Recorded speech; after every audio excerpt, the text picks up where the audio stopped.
नमस्कार दोस्तों, अंगीरा ज्योतिष पीठ के चैनल में आप सभी का एक बार फिर स्वागत है।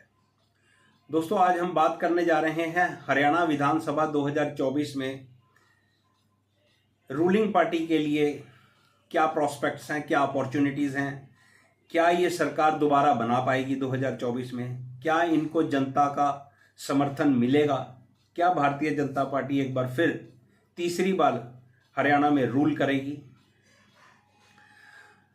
दोस्तों, 12 मार्च 2024 शाम को 5:22:50 चंडीगढ़, ये कुंडली की डिटेल है।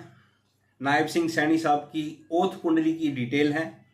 कुंडली बनकर आती है सामने सिंह लगन की, मीन राशि और सिंह नवांश। सिंह लगन की कुंडली है 14 डिग्री और 45 मिनट की। ये कोई बहुत अच्छा मुहूर्त या ये एक बहुत अच्छी कोई कुंडली नहीं है मेरी नज़र में। जिस वक्त पर नायब सिंह सैनी साहब ने ओथ ली थी 12 तारीख को, मैंने 13 या 14 तारीख को अपनी ऑब्जर्वेशन इस कुंडली पर अपने YouTube चैनल पर डाल दी थी। आप चाहो तो जाकर देख सकते हो। मैंने तभी अपना अनुमान इस सरकार के लिए दे दिया था। चलिए कुंडली को बांचने की कोशिश करते हैं, क्योंकि ये कुंडली ना, मतलब जो कुछ भी हरियाणा के अंदर उस समय घटनाक्रम घटित हुआ, ये सब बहुत जल्दबाजी में और बहुत तेजी से घटनाक्रम घटित हुआ। सुबह तक, दोपहर तक खट्टर साहब सीएम थे, शाम को सीएम बदल गए, रिजाइन कर दिया, फिर इनकी ओथ सेरेमनी होगी।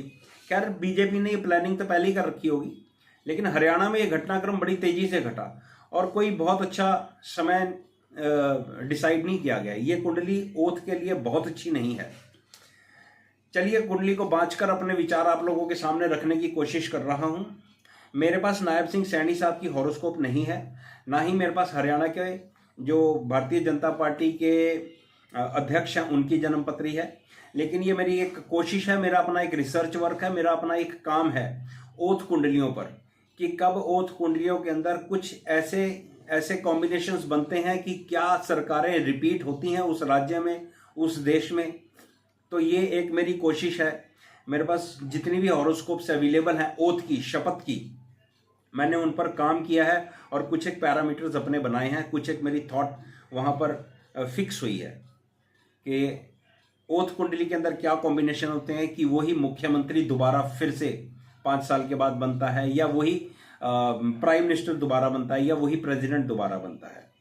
तो अगर मेरी ये बात इस कुंडली पर भी फिट हो जाती है और मेरी बात ठीक निकलती है, तो मेरे लिए कुछ एक पैरामीटर्स को स्टैब्लिश करना थोड़ा और आसान हो जाएगा। लेकिन इतनी बात जरूर कहूँगा मेरे दोस्तों, ईमानदारी से बात कर रहा हूँ आप लोगों से, अभी ओथ कुंडलियों पर और काम करना बाकी है, क्योंकि मेरे पास जितनी ओथ कुंडलियाँ हैं पिछले 8-10 सालों की, 2014 के बाद की, तो वही हॉरोस्कोप्स हैं और अच्छा काम करना बाकी है।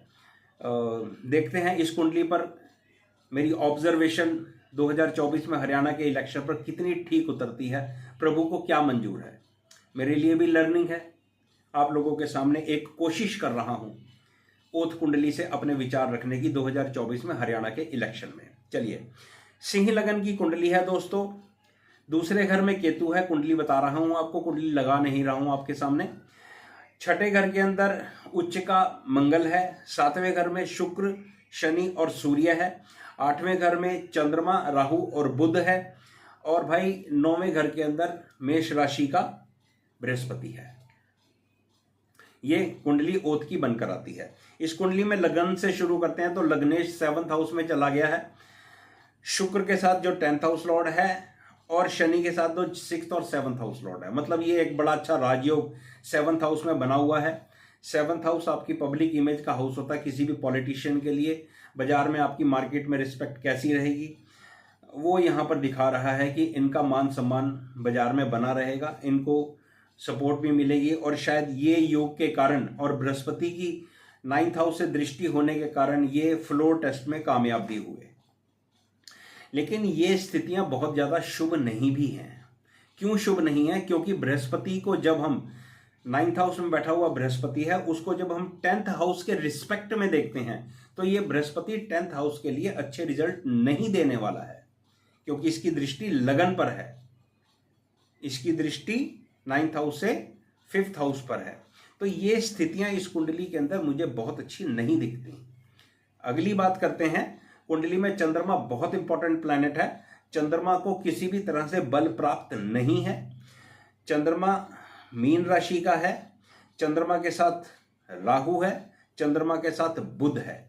चंद्रमा के साथ बुध का प्लेसमेंट मुझे थोड़ा राजनीति के पॉइंट ऑफ व्यू से ठीक लगता है, लेकिन राहु के साथ चंद्रमा 28 डिग्री का, राहु 21 डिग्री का, ये मुझे बहुत ज़्यादा फेवरेबल नहीं लगता।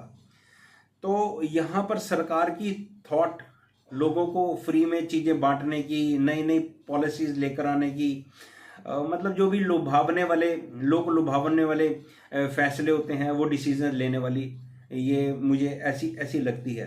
देखते हैं अभी आगे क्या करते हैं। इलेक्शन का समय आ रहा है तो ये लोग क्या कुछ लोगों को देते हैं। तो इस कुंडली में जब मैं D9 चार्ट देखता हूं तो D9 चार्ट के अंदर मेरे दोस्तों इस कुंडली का 2-8 एक्सेस और इस कुंडली का मतलब D9 चार्ट का 6-12 एक्सेस, यहां पर सभी पाप ग्रह बैठे हुए हैं। भाई ये स्थिति नवांश चार्ट के अंदर मुझे बहुत अच्छी नहीं लग रही। ये जनता का सपोर्ट नायब सिंह सैनी साहब को आने वाले चुनाव में मुझे लगता है बहुत अच्छा नहीं मिलने वाला, क्योंकि नवांश चार्ट जिस तरह से D1 चार्ट थोड़ा सा स्ट्रांग है, थोड़ा अच्छा दिखता है, लेकिन चंद्रमा वहाँ पर दूषित है। तो वही 6-7 महीने की इनकी कहानी है सरकार चलाने की, तो वो चंद्रमा एक्सप्लेन भी कर रहा है। लेकिन जब इस कुंडली को D9 चार्ट में लेकर जाते हैं तो वहाँ पर चंद्रमा पूरी तरह से पीड़ित है, और 2-8 एक्सेस में जैसा मैंने आपको बताया वो खराब है, और 6-12 एक्सेस इनका राहु केतु के एक्सेस में होने के कारण मुझे ये स्थितियां ज़्यादा अच्छी नहीं दिखती हैं। कुंडली को आप 4th हाउस से देखते हैं, क्योंकि 4th हाउस किसी भी हॉरोस्कोप के अंदर जनता का हाउस होता है। वैसे 4th हाउस से हम अपोजिशन भी देखते हैं, तो यहाँ देखते हैं अपोजिशन को देखते हैं तो 4th हाउस का लॉर्ड एक्सॉल्टेड हो गया 6th हाउस में। ये अपोजिशन के लिए अच्छी स्थिति है चुनाव में। और इसके ऊपर, इस 4th हाउस के ऊपर D1 चार्ट में शनि की भी दृष्टि है, जो अपोजिशन को प्रमोट कर रही है। तो ये कुछ एक बातें हैं, 3-4 पॉइंट मैंने आपको बताए। और इसके अंदर चंद्रमा के नक्षत्र की बात करें तो चंद्रमा का नक्षत्र स्वामी बनता है बुध। चंद्रमा रेवती नक्षत्र के अंदर और अपने नक्षत्र स्वामी के साथ बैठा हुआ है। ये लगभग ठीक स्थिति है, क्योंकि यहाँ पर कुंडली नवांश में जाकर थोड़ी वीक हो गई है। तो इसलिए मेरा ये अनुमान है कि हरियाणा में भारतीय जनता पार्टी अपनी सरकार रिपीट नहीं कर पाएगी।